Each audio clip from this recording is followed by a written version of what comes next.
জুতো খাবে ও তো তোমার দু হাতের কামাই, আম লাগিয়ে জাম পাবে।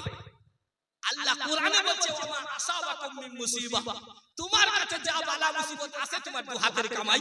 কোরআনের কথা, শ্রী রামচরিত মানস।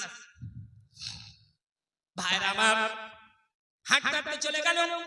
দেশের কুকুর যেন বলল ওরে ঈমানদার তোমরা যেও না, তোমরা যদি চলে যাও এ দেশে সব থাকবে, কিন্তু ঈমানদার যদি না থাকে আল্লাহর আযাব আসবে। আসবে কে বলতেছে? এই কে বলছে?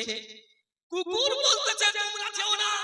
কুকুর সে বলছে ঈমানওয়ালা নাই, কিচ্ছু নাই, তোমরা যেও না, তোমরা গেলে আল্লাহর আযাব আসবে। কুকুর বুঝতে পেরেছে, এখন আমরা বুঝতে পারি না।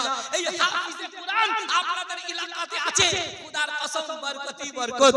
এরা চলে গেলে যখন আল্লাহর আযাব আসবে তখন আর ঠেকাতে পারবে না। ভাইরা আমার, হাঁটতে হাঁটতে চলে গেল। দেশের কুকুর যেন বলল ওরে ঈমানদার তোমরা যেও না, তোমরা যদি চলে যাও এ দেশে সব থাকবে, কিন্তু ঈমানদার যদি না থাকে আল্লাহর আযাব আসবে আসবে। এই জন্য আমিও তোমাদের সঙ্গে যাব, না হলে আমারও মাথায় বাজ পড়বে। কে বলতেছে? জোরে বলুন। কুকুর বলতেছে। কুকুর, একটা কুকুরের জ্ঞান দেখুন। আপনারা বুকে হাত রেখে বলুন, আপনার বাড়িতে জামাই আর বোনাই আসলে যা যত্ন করেন কুকুরের কোনোদিন করেছেন?